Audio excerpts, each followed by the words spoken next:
Radio FM Magetan, Family Radio, radio keluarga Anda.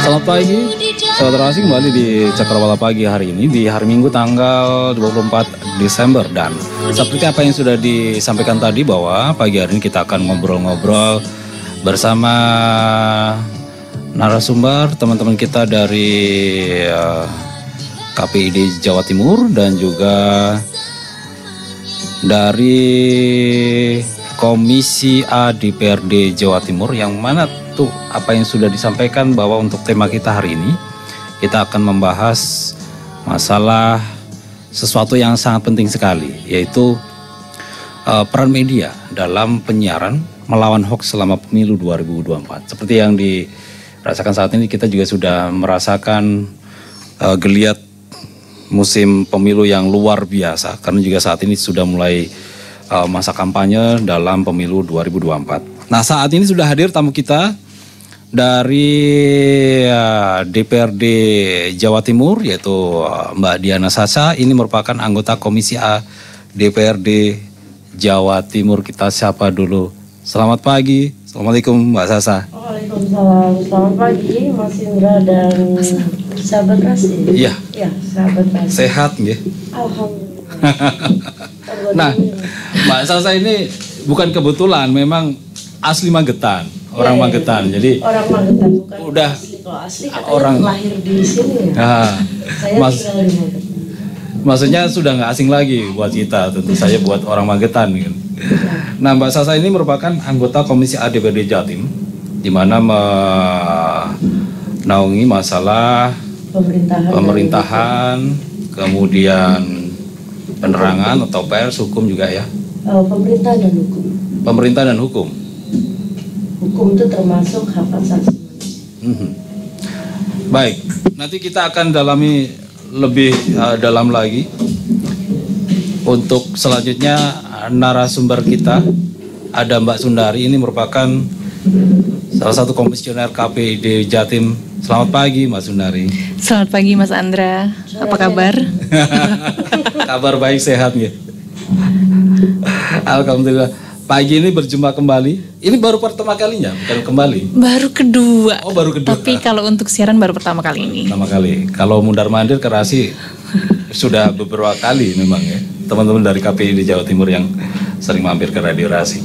Nah, Mbak Sundari ini merupakan koordinator bidang pengawasan isi siaran KPI di Jatim, yang mana bertanggung jawab pada pengawasan isi siaran lembaga penyiaran di Jawa Timur. Dan tentu kita juga akan ngobrol-ngobrol mengenai peran media penyiaran dalam melawan hoax selama pemilu 2024. Ini Mas Indra perlu diterangkan kenapa kok Komisi A dengan itu tadi. Jadi memang KPID menjadi mitra kami, mitra kami. Waktu seleksi juga Komisi A yang menyeleksi. Jadi kenapa ada Mbak Sasa gitu loh maksudnya?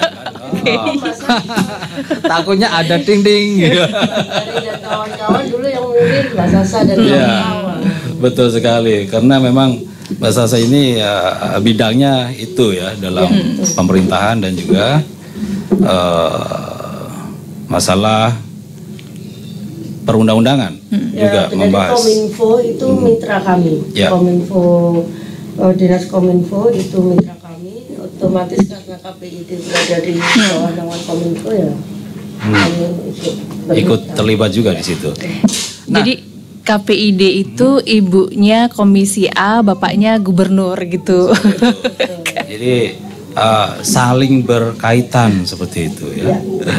Nah, seperti yang kita rasakan saat ini, transformasi digital memang telah banyak sekali membawa perubahan signifikan pada berbagai aspek kehidupan manusia, termasuk pada proses pemilu saat ini yang kita rasakan sudah mulai sangat terasa.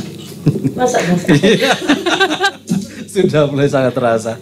Namun bersamaan dengan kemajuan teknologi ini kadang muncul pula berbagai isu ataupun tulisan-tulisan ataupun berita-berita yang setiap hari hampir dihadapi. Nah, salah satunya adalah isu ataupun hoax ataupun berita palsu seperti itu. Nah, dalam pemilu isu hoax ini sudah bukan menjadi suatu hal yang asing ya. Sebelumnya, pemilu-pemilu sebelumnya juga sering kita melihat dan mendengar isu-isu hoax ataupun berita yang tidak benar. Nah, ini menjadi sebuah ancaman sebenarnya, ancaman serius bagi proses demokrasi. Nah, soalnya juga dapat memengaruhi opini publik dan juga mengubah hasil pemilu yang sebenarnya. Jadi oleh karena itu diperlukan solusi cerdas, Saudara Asi, untuk mengatasi isu hoax dalam pemilu. Dan juga transformasi digital ini dapat menjadi solusi yang tepat, gitu kan? Karena ya kemajuan teknologi ya. Sekarang sudah banyak sekali sosial media yang bisa setiap saat diaktifkan, ditulis, diberitakan, dan kalau kita nggak selektif, kemakan tuh ya. Nah, langsung saja kita akan ngobrol-ngobrol bersama tamu kita, Saudara Asi. Oh ya, nanti kita akan kasih kesempatan buat Anda yang ingin bergabung. Boleh ada fasilitas telepon, SMS, WhatsApp, dan lain sebagainya untuk Anda yang bertanya langsung dengan narasumber kita. Mbak Sasa, Iya. tentu masyarakat saat ini ingin mendapatkan informasi yang benar-benar ya. Informasi mengenai masalah pemilu saat ini. Tentang transparansi ataupun kebenaran berita selama pemilu. Nah, ini sebenarnya gampang nggak sih? Sorry, aku batuk. Gampang-gampang susah. Jadi begini, ada kepentingannya, kepentingan untuk menang dari masing-masing calon, dari masing-masing kandidat. Yang kerap terjadi sebenarnya bukan hoax, tapi lebih ke black campaign. Black campaign. Black campaign, Kampanye hitam. Kampanye hitam dan negatif campaign. Kalau black campaign memang itu menjadi tidak mendidik ya. Black campaign itu artinya cenderung lebih ke hoax karena sebenarnya tidak benar gitu. Berita itu tidak benar, tidak sesuai fakta. Tapi kalau negatif campaigns itu kan mendegradasi aja, menunjukkan kepada publik ini fakta sebenarnya, bahwa si calon A ini negatifnya ini loh, tidak berprestasinya ini loh, kekurangannya ini negatif campaign. Ya, itu sesuai fakta. Jadi mengunggah sesuatu kekurangan ataupun satu hal yang memang negatifnya, faktanya kekurangan lah, kekurangan si kandidat itu apa, itu negatif campaign. That is okay, karena masyarakat memang perlu tahu, bukan hanya bagusnya, bukan tentulan kecap yang kan, baik-baiknya aja. Bukan hanya jualan kecap. Tapi kalau berlebihan, ukuran berlebihannya apa? Artinya selama fakta, artinya data mas, ya, fakta itu data berdasarkan data si kandidat A ini kelebihannya ini, kekurangannya ini. Kandidat B juga sama, kelebihannya ini, kekurangannya ini. Itu saya rasa masih dalam tataran wajar. Selama ini juga berseliweran di media sosial saya juga, saya lihat di grup-grup WA juga begitu. Cuma kadangkala yang lebih banyak disebarkan itu karena beberapa media yang tidak kredibel, kemudian judulnya itu bombastis, isinya tidak sesuai dengan judul, jadi misinformasi ya, disinformasi, itu yang lebih banyak disebarkan. Karena memang masyarakat kan kayaknya lebih tertarik dengan begitu-begitu, karena edukasi tentang hoax itu sendiri juga masih belum cukup bagus ya di kita, masih kesadaran tentang check and recheck balance, dan itu terjadinya kebanyakan di ini mas, jadi Nyon Sewu nggih, Bapak Ibu sepuh-sepuh. Ya. Yang mereka sepuh-sepuh, yang baru mengenal gadget, baru mengenal internet, terus nah itu main telen aja. Begitu, aduh ini ibu saya termasuk. Jadi saya tuh kalau sama ibu tuh sering, Bu ini nggak benar, yang benar begini, ini ibu baca gitu. Jadi saya sering kasih cek recheck fakta itu loh, cek recheck hoax apa bukan itu saya sering gini. Kadang-kadang ada apa hati-hati, ada penculikan, ya itu kan ibu-ibu begitu. Ini saya rasa masih mayoritas di masyarakat kita dan ya itu Mas menjadi tugas panjenengan dan Mbak Nari kita semua untuk bagaimana mengedukasi masyarakat agar tidak gampang terkena yang namanya berita hoax. Karena nggak mudah juga, saya bilang mudah gampang. Sebenarnya gampang karena sama-sama kita pakai internet, kita tinggal googling dan cek and recheck benar nggak ini beritanya, itu bisa. Andai memang mereka menggunakan smartphone secara smart, tapi menjadi susah ya karena memang kemampuan masyarakat kita dalam menggunakan smartphone-nya juga masih sebatas untuk chat, untuk bermedia sosial yang asal klik gitu, belum menggunakannya secara maksimal untuk menjadi lebih smart. Itu tantangannya sih saya rasa. Jadi istilahnya mengedukasi agar masyarakat itu mau belajar, mau mendalami berita yang hadir, yang masuk ini benar nggak? Banyak kan yang mau begitu. Main aja, pukul rata aja. Ya, ini kebaca dari Rasi FM gitu. Nah, kalau Komisi A DPRD Jatim sendiri, ini bagaimana cara melihat masyarakat yang mengakses informasi yang didapat yang ada di lapangan saat ini? Kalau Komisi A ini ingin memaksimalkan peran KPID ya tentunya untuk melakukan pengawasan dan edukasi kepada masyarakat melalui media-media yang berada di bawah pembinaan KPID. Selain itu kami juga kerap mengajak kawan-kawan media untuk melakukan gathering dan tidak henti-hentinya mengkampanyekan tentang mengedukasi masyarakat untuk sadar tentang hoax dan media terutama itu supaya, karena sekarang Mas bukan kita nggak bisa menyalahkan masyarakat secara umum ya, karena media itu juga banyak yang menyediakan berita itu sebenarnya tidak balance.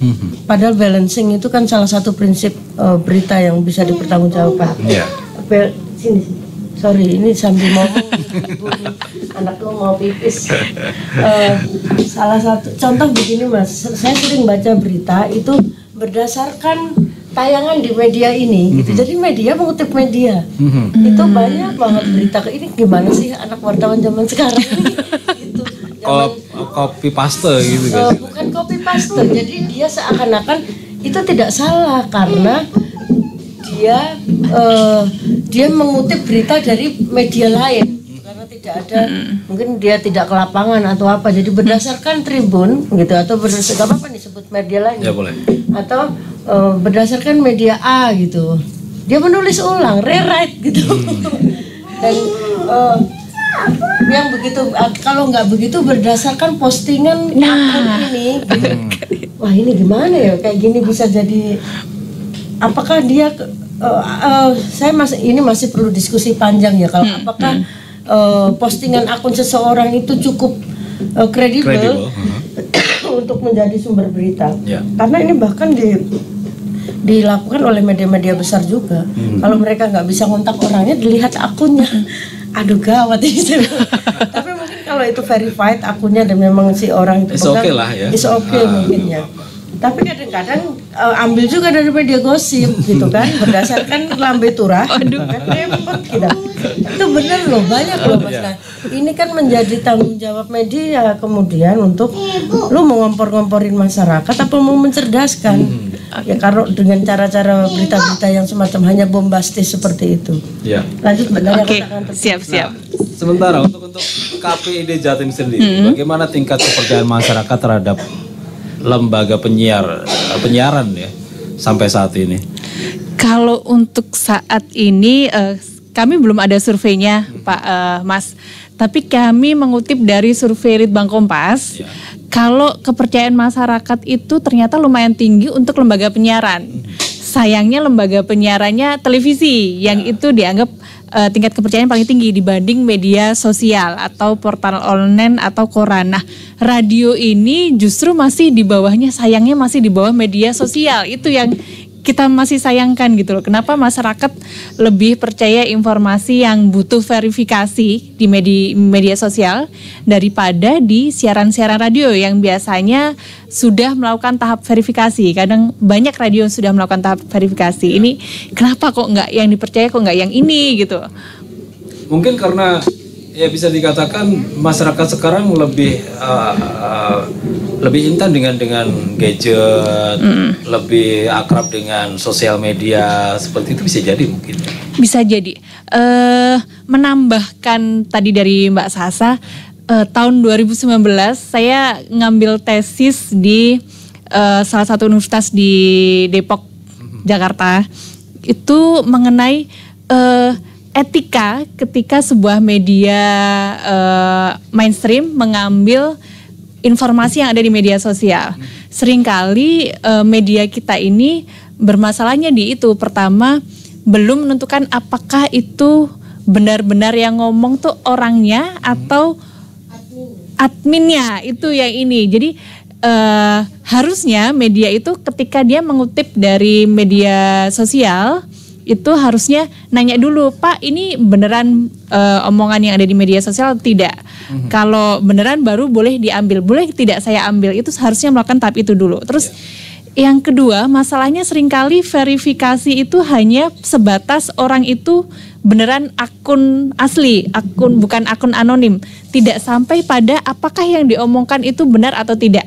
Soalnya kan pernah dulu kejadian ya Mbak tahun 2019 atau 2018 yang Ratna Sarumpait itu kan justru yang meramaikan sebenarnya bukan media mainstream tapi media sosial. Tokoh-tokoh nasional meramaikan itu terus akhirnya diangkat. Nah, media mainstream itu tidak sampai membahas apakah itu benar-benar dipukul, tapi hanya mengutip semua omongan yang ada dari media sosial itu gitu. Verifikasinya itu sih yang bermasalah. Padahal sebenarnya kalau ditelusuri kredibel atau enggaknya kan belum jelas juga. Belum jelas. Belum jelas. Ya antara admin apa benar sih orangnya, terus apakah memang benar orang yang bersangkutan atau ya, sekarang kan kalau kita bicara sosial media yang dimiliki oleh orang-orang besar biasanya masih jarang-jarang yang mereka langsung pegang kan. Sasa admin sendiri. Cuma pakai admin. Baik artis ataupun pejabat mungkin masih make admin itu tadi ya, mungkin seperti admin. itu. Jadi ada sih yang biasanya memang kita tahu dia tweet sendiri kayak misal Prof Mahfud itu tweet sendiri. Karena saya setelah nulis waktu itu saya jadi wartawan, saya menyebut beliau dikira itu. Saya tanya, Prof ini beneran atau tidak yang ditulis? Oh iya, ambil aja Mbak gitu. Jadi Pak Pramono Anung itu juga pakai beliau nge-tweet sendiri. Pak Mahfud itu nge-tweet sendiri. Mas Gibran juga dulu main sendiri sih. Mungkin kalau sekarang sibuk. Sudah sibuk ya. Sudah pegang gadget jadi adminnya yang tugas. Dan mereka biasanya sih lirik-lirik masih. Apa karena juga pengen tahu kan apa sih yang lagi ini. Si lirik-lirik aja kan Kepo. Nah, kalau peran yang seharusnya lembaga penyiaran di tahapan pemilu seperti sekarang sudah masuk ke tahapan kampanye 2024 ini seharusnya seperti apa sih Mbak?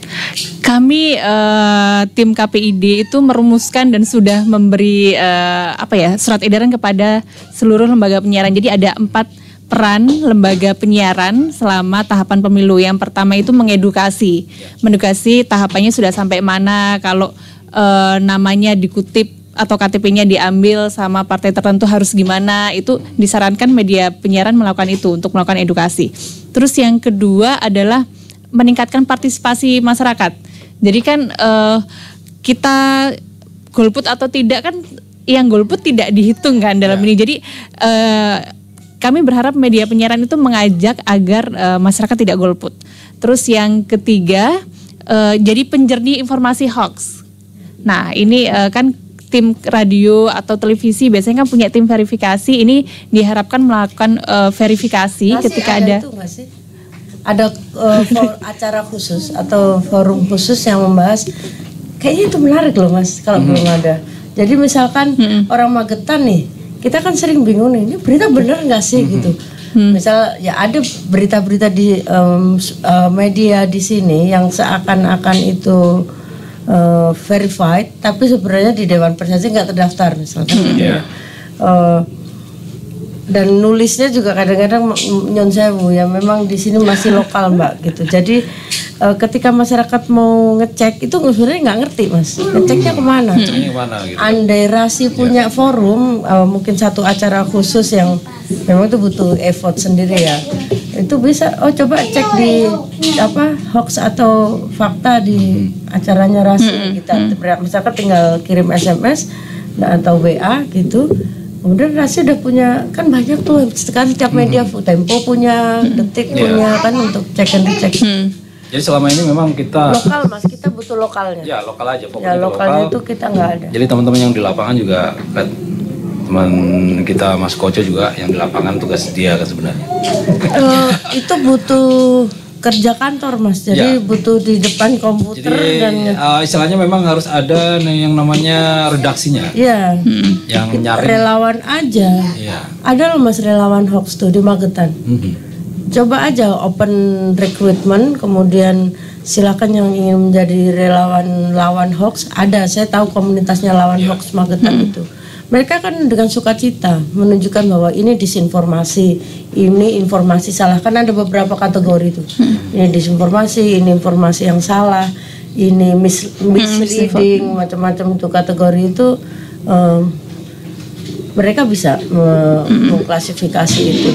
Dan saya rasa ini karena untuk kebaikan, kita mungkin tidak selalu bicara ini nggak ada budgetnya gitu.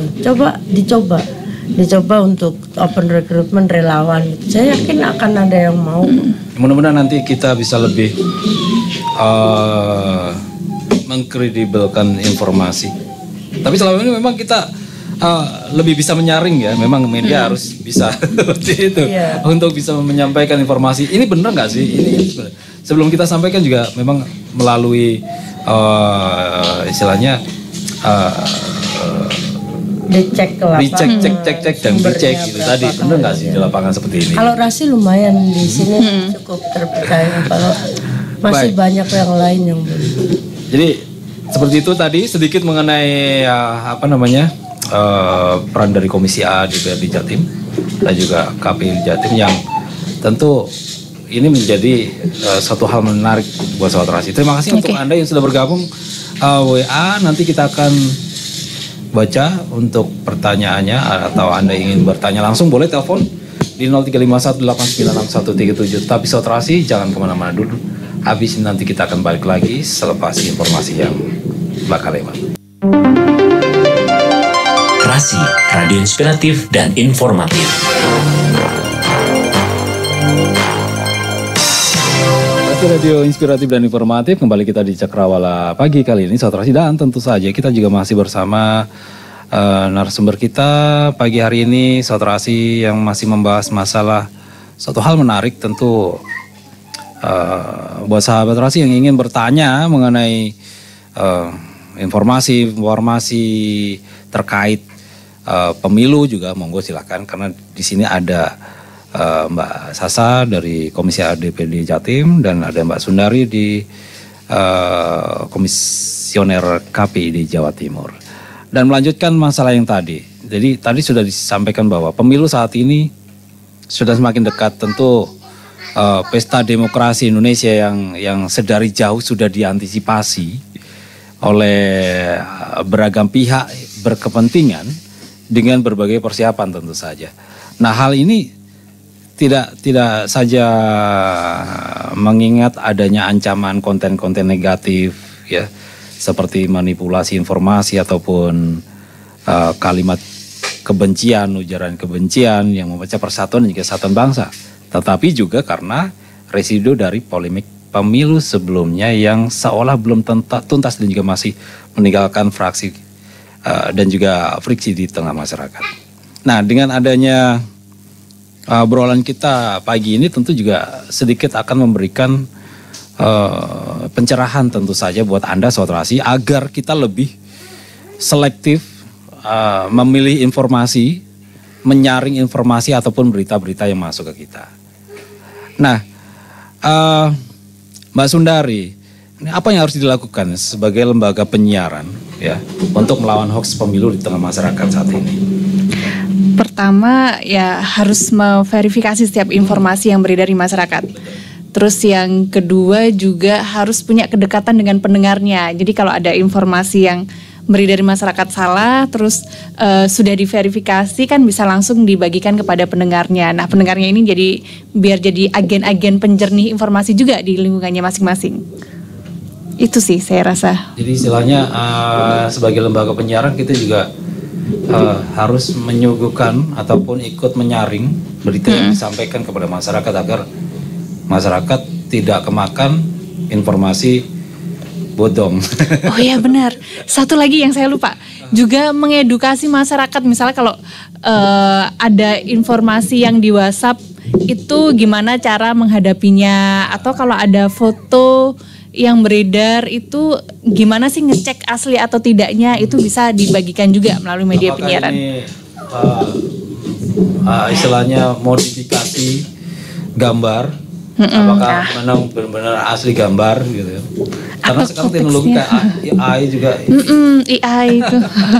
Ini kalau kita nggak pintar apa istilahnya menyaring, gampang banget soalnya kalau dengan teknologi itu kita mau bikin gambar apa aja kayaknya gampang dengan teknologi AI. Itulah teknologi sekarang. Jadi masyarakat ini harus pintar juga ngikutin, maksudnya ikuti dalam artian ambil yang positif, yang negatif nggak usah kan. Dan informasi yang disampaikan apa benar informasi ini harus bisa menyaring juga seperti itu, Mbak Daria. Iya benar sekali. Jadi harus hati-hati ikut memberikan edukasi. Soalnya kadang sekarang aja suara juga sudah bisa diubah melalui AI. Nah itu kan bahaya juga. Betul. Dikira suaranya asli bapak siapa, ternyata itu adalah modifikasi atau manipulasi. Itu kan berbahaya. Ada hasil dari produk AI, hasil presiden kita juga kan, suaranya udah mirip banget, gambarnya bener presiden kita. Ya, kalau kita nggak selektif, bener-bener memahami, akan termakan informasi yang nggak pasti, gitu. Nggak bener. Nah, kalau saat ini langkah dari KPID sendiri melawan hoax pemilu di tengah masyarakat ini apa? Yang pertama, awal tahun ini kita sudah melakukan kelas cek fakta bekerja sama dengan Mavindo, memberikan pelatihan cek fakta kepada perwakilan lembaga penyiaran se-Jawa Timur. Saya nggak tahu Rasi dulu ngirimnya siapa, saya lupa. Nah itu pertama. Terus ke berikutnya kami juga berkoordinasi dengan Bawaslu dan KPU. Terus juga meminta Bawaslu, KPU seluruh Jawa Timur, baik provinsi maupun kabupaten kota, ketika dihubungi oleh lembaga penyiaran itu segera menjawab. Karena kadang hoax itu dibiarkan berlarut-larut tanpa ada feedbacknya secara cepat atau responnya secara cepat. Jadi kami meminta KPU sama Bawaslu untuk cepat melakukan mengangkat teleponnya ketika dihubungi oleh lembaga penyiaran agar hoax itu bisa diminimalisir. Kemudian juga kami seperti ini berkunjung ke radio-radio, ke lembaga penyiaran lain untuk terus mengkampanye pentingnya untuk melakukan cek fakta setiap informasi yang kita dapat. Jadi istilahnya memang ini adalah satu langkah strategi dari KPID Jatim untuk melawan hoax yang mana di tahun pemilu saat ini. Seperti itu. Mbak Sasa, sebagai anggota Komisi A DPR Jawa Timur, bahaya adanya hoax ataupun kampanye hitam ini bagi demokrasi di Indonesia, terutama selama pemilu ini bagaimana nih? Bahaya banget. Karena begini Mas, informasi apa yang diserap oleh masyarakat itu akan menentukan keputusannya dalam pemilu. Keputusan dalam pemilu itu menentukan siapa yang pemimpin yang akan dipilih dan akan duduk di pemerintahan. Artinya ini menjadi krusial. Kita tahu bahwa pemilihan umum itu adalah fondasi utamanya demokrasi ya. Jadi informasi yang benar itu akan memberi kemungkinan chance bagi masyarakat untuk mengambil keputusan yang cerdas tentang siapa yang akan dipilih menjadi wakilnya di dalam pemilu itu. Dan saya rasa ini bentuk tanggung jawab publik karena iya sebentar pemilih itu bisa memilih wakil yang mereka nilai itu sesuai dengan kepentingan mereka. Nah ini bisa juga nanti mendorong si kandidat itu untuk memiliki tanggung jawab atas apa yang sudah mereka janjikan kepada masyarakat. Jadi ini penting Mas, karena pemimpinnya siapa yang akan terpilih itu nanti akan rentetannya pada kesejahteraan masyarakat juga selama masa kepemimpinannya. Jadi sangat penting untuk menghadirkan informasi yang benar kepada masyarakat karena itu berkaitan dengan keputusan apa yang akan dibuat. Artinya keputusan itu akan memilih siapa di dalam pemilu itu, dan siapa yang nanti kemudian paling banyak dipilih oleh masyarakat itu menentukan bagaimana nasib masyarakat 5 tahun ke depan selama masa kepemimpinannya. Baik itu eksekutif maupun legislatif saya rasa sama. Maka sangat penting untuk mencegah disinformasi supaya masyarakat mendapatkan informasinya yang benar gitu. Nah, ini sasaran berita hoax, kampanye hitam kan masyarakat. Yeah. Nah, ini bagi masyarakat seharusnya harus bersikap seperti apa untuk melawan hoax selama pemilu ini? Ini membutuhkan kerja yang tidak mudah dan butuh banyak kerjasama stakeholder ya. Sekarang Mas, yang saya tahu di ibu-ibu PKK, di ibu-ibu pengajian, terutama di PKK ya, yang saya lihat pendidikannya tentang hoax ini bagus. Di ibu-ibu PKK itu sudah diajari Mas di arisan-arisan PKK itu tentang bagaimana mengantisipasi hoax. Misalkan kalau gambar, bagaimana mengecek gambar itu sumbernya dari mana, pakai Google Image itu ibu-ibu udah mulai bisa sih. Sorry. Kemudian kalau ada link berita dikirim, gimana kita ngeceknya berita ini benar apa enggak? Pakai cek fakta atau langsung ke Google itu ibu-ibu mulai diajarin.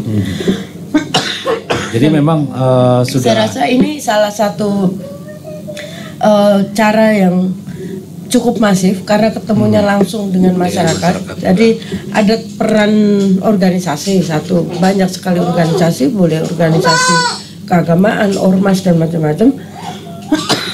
Yang kedua itu adalah peran tokoh publik sebenarnya yang penting. Tokoh publik itu siapa? Bisa pendakwah, bisa pendeta, pemuka agama, bisa politisi juga, dan influencer sebenarnya. Itu bisa melakukan edukasi tentang bagaimana mencegah kita nggak termakan oleh berita-berita hoax. Apa sih ciri-ciri berita hoax? Kalau kita dapat berita hoax, gimana ngeceknya? Itu aja yang sebenarnya perlu untuk kita lakukan. Edukasi kepada masyarakat. Jadi tentu langkah-langkah yang sudah diambil ini sudah ada di masyarakat, sudah diterapkan di masyarakat tentu saja, agar masyarakat lebih paham dan juga mengerti mengenai informasi yang ini benar nggak sih kan? Ini hoax nggak sih kan gitu Mbak Nari? Kalau masalah berita hoax, hampir setiap hari kita dihadapkan dengan konten ataupun informasi yang ya kalau kita sering dihadapkan dengan sosial media, hampir setiap hari menemui seperti itu. Ini apakah ada regulasi yang mengatur? Sebenarnya kalau di sosial media seperti apa sih Pak? Sayangnya sampai saat ini itu belum ada undang-undangnya ini. Pasti larinya dibawa ke undang-undang ITE. Nah, padahal ada beberapa undang-undang ITE ini yang justru saya rasa mengurangi ini ya demokrasi, karena larinya ke pidana gitu. Terus kadang kan ketika menyebarkan itu bisa jadi beneran menyebarkan atau karena wujud ketidaktahuan akhirnya disebarkan. Nah ini iya kebanyakan sekarang itu larinya ke pidana, akhirnya ya jadi apa ya, saya rasa nanti ke depan perlu undang-undang yang fokus pada masalah disinformasi, penyebaran informasi yang benar seperti apa. Mungkin nanti kalau Mbak Sasa ini Mbak Sasa yang lebih paham masalah undang-undang kalau tentang undang-undang ITE dan ini memang masih karet banget ya. Kita sering kali bersandar di situ sampai saat ini, baik undang-undang ITE maupun undang-undang pidana masih belum ada yang bisa menjerat itu secara pasti. Memang kita belum punya sandaran yang kuat di situ. Masih karet lah Mas. Istilahnya masih terus mengalami perubahan-perubahan. Ya masih dinamis di situ dan belum bisa kita jadikan pijakan sebenarnya. Tapi peran yang paling penting bisa kita garis bawahi sebenarnya satu ya teman-teman di media sendiri. Bagaimana teman-teman media bisa menghadirkan berita yang berimbang sesuai dengan kaidah-kaidah jurnalistik. Kemudian edukasi publik itu tadi sudah saya sebutkan, ini juga menjadi peran banyak pihak, baik teman-teman di media massa, kemudian pengawas seperti di KPID ya, peran-peran pengawasan di KPID. Media massa saya rasa sangat penting Mas untuk menghadirkan artikel, siaran-siaran atau program khusus yang mendidik tentang bagaimana memahami berita hoax. Seperti tadi saya sampaikan, Rasi punya dong satu acara khusus yang mungkin interaktif gitu Mas. Masyarakat bisa, Mas Indra benar nggak berita soal ini ya gitu. Mas Indra, ini kita bisa mencontoh mungkin apa yang dilakukan Suara Surabaya dengan model gatekeepernya itu. Jadi kita kasih, memang ya kerjanya akan nanti tak bawain bukunya Suara Surabaya deh, saya gabus karena boleh. Itu bagus banget. Jadi masyarakat bisa, Mas Indra ini ada berita ini benar nggak sih? Oke, kita cek ke gatekeeper. Nanti kalau sudah ada klarifikasi baru Mas Indra bacakan lagi, ternyata yang berita itu kurang tepat, ada informasi yang salah atau yang itu nggak benar gitu. Ini saya rasa akan lebih menarik Mas. Bisa platformnya bisa bukan hanya radio, bisa disiarkan secara live di YouTube mungkin, atau karena masyarakat sekarang lebih ke sana ya. Mereka lebih tertarik di media sosial. Kalau radio sih saya senangnya karena sambil nyetir udah kita nggak perlu konsentrasi, bisa sambil mendengar gitu kan. Tapi masyarakat sekarang kecenderungannya di YouTube itu diputer tapi juga nggak dilihat Mas, karena cuma didengar suaranya aja. Hanya didengarkan suaranya gitu. Jadi memang, atau ya kalau Spotify atau apa, jadi memang kita harus mengikuti perubahan-perubahan platform itu sesuai dengan perkembangan zaman, karena mereka ada di situ gitu. Dan harus kita ikuti juga. Iya, harus kita ikuti perkembangan itu. Nah, yang tidak kalah penting tadi sudah saya sebutkan itu memang keterlibatan masyarakat secara aktif, baik itu dari media massanya, kemudian tokoh-tokohnya, organisasi, bagaimana memperkuat kesadaran itu bahwa hoax itu bahaya dan kita harus lawan gitu melalui komunitas-komunitas lawan hoax semacam itu. Yang paling penting lagi masyarakat mesti tahu kalau ada hoax kemana lapornya. Itu yang masih banyak belum tahu. Ada link, tapi Kominfo itu juga tidak, aku aja nggak hafal tuh. Klinik hoax ya. Ada Mbak, ada kok, ada yang akun apa email atau apa tuh, aku lupa, WhatsApp kalau nggak salah. Kalau ada hoax kita lapor kemana? Kalau saya yang politisi aja nih nggak inget nomor WA-nya atau nama akunnya gitu aja kan, berarti ini nggak masuk brandingnya di kepala, apalagi ke masyarakat kan ngono kan Mas. Betul. Ayo Magetan kan juga ada tuh yang Wani Bares itu. Wani Bares tahu nggak nomornya berapa? Sejauh ini masih belum. Ya sudah, ya kan berarti kan. Cuma ini ya, sering mendengar istilah-istilah ataupun nama-nama itu, cuman untuk lebih ke spesifiknya kita juga belum. Coba kan mudah, misalkan lapor aja ke 1400 gitu, atau lapor aja ke 111. Jadi 119 ada sebuah kontak untuk aduan masyarakat mengenai apa aja gitu kan. Kan harus lebih nomor yang mudah kita ingat gitu, jangan panjang-panjang lah. Lapor ke 911 ya, itu kan gampang, itu Jangan branding. nomor-nomor begitu. Kadang saya nomor Andra aja sendiri lupa. Ini butuh pemimpin yang revolusioner dan ngerti IT. Baik.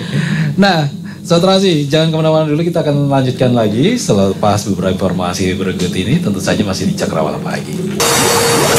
Saatnya kita nonton dan mendengar acara Cakrawala Rasi FM. Rasi, radio inspiratif dan informatif. Rasi Radio Inspiratif dan Informatif, selamat pagi. Saudara Rasi kembali di Cakrawala Pagi. Masih bersama juga teman-teman dari KPID Jawa Timur, ada Mbak Sundari dan juga ada Mbak Sasa dari Komisi A di PRD Jawa Timur.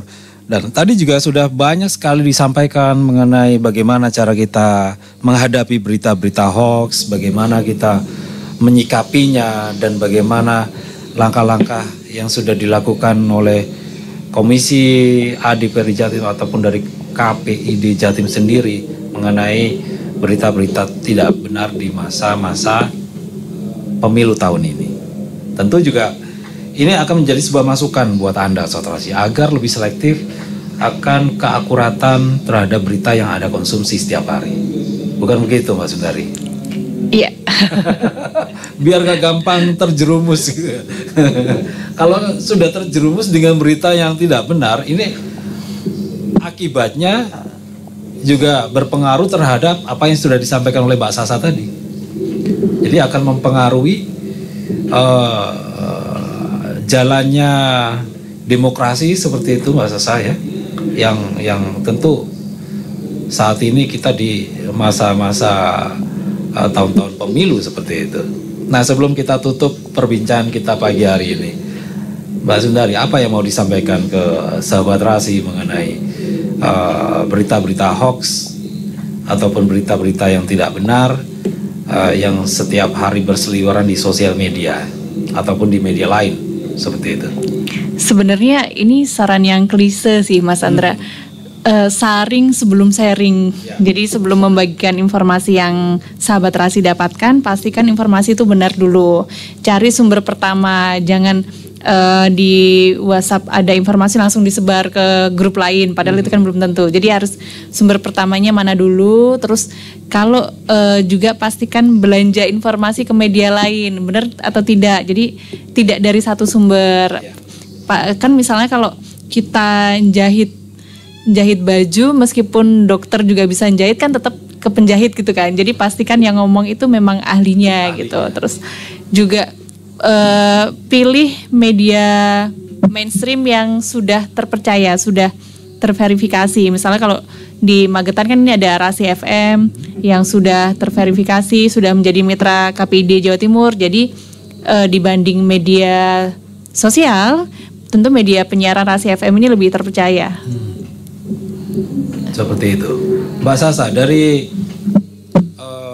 Komisi A DPRD Jatim, ini bagaimana mengenai adanya hoax ataupun kampanye hitam mungkin yang sering kita melihat dan mendengar? Ada saran buat sahabat Rasi? Untuk sahabat Rasi, ayo lawan hoax, karena hoax itu bagian dari proses tidak mencerdaskan kita. Kita ini artinya kita semua, maka ya harus kita lawan. Kita yang merasa bahwa diri kita lebih paham harus memahamkan yang belum paham. Ini harus bekerja bersama, karena ini bukan untuk siapa-siapa. Ini adalah nasib kita ke depan. Kita ini artinya saya ya panjenengan semua sahabat Rasi, nasib kalau lebih besar Indonesia ke depan. Nah, artinya kita ngomong Magetan ya, nanti ini nasib Magetan ke depan ini. Misalkan ini kita menghadapi pileg ya, nanti siapa yang akan duduk di pemilihan legislatif, siapa yang nanti akan jadi bupati. Kalau lebih besar skalanya ya, siapa yang akan jadi presiden, siapa yang akan menjadi wakil di provinsi, di DPR RI, di DPD. Semuanya itu menentukan, maka ya yuk kita bareng-bareng bekerja bersama, saling membantu. Kalau ada berita tidak benar ya kita luruskan. Kalau ada yang masih gagal paham kita pahamkan, tapi kalau sudah fanatik itu tinggalkan. Kalau sudah fanatik tidak bisa diberi ini ya sudah tinggalkan. Fanatik boleh, tapi apa? Fanatik boleh, tapi jangan melempar kebencian aja. Jangan menimbulkan fanatisme itu kemudian dilempar keluar komunitas gitu, sehingga itu kemudian menimbulkan ujaran-ujaran kebencian yang menyinggung, nanti akhirnya akan menjadi perpecahan. Itu aja. Boleh fanatik, silahkan keep your fanatism di dalam dirimu sendiri, jangan acak-acak yang lain. Karena kalau dilempar keluar pasti nanti menjadi batu, dilempar keluar kan akan terbentur, nanti saling melukai malahan. Jadi saling oke, fanatik silakan, saya juga fanatik pada jago saya, Anda fanatik pada jago Anda gitu. Tapi nanti kalau di luar ya kita ketemu ngopi bareng dong. Jadi fanatik boleh, tapi persaudaraan, kekancan, kalau itu jauh Andra harus tetap kan gitu. Terima kasih Mbak Sasa. Terima kasih Terima kasih Mas Andra. Sudah ngobrol-ngobrol apa yang sudah disampaikan, mudah-mudahan bermanfaat untuk semuanya. Tentunya buat Sobat Terasi yang saat ini ada di Magetan. Ingat Sobat Terasi, pemilu kurang sebentar lagi, yaitu 51 hari lagi. Jangan lupa datang ke TPS tanggal 14 Februari 2024. Mari kita ciptakan pemilu damai, gunakan hak pilih Anda dan jangan golput. Selamat siang, Assalamualaikum warahmatullahi wabarakatuh.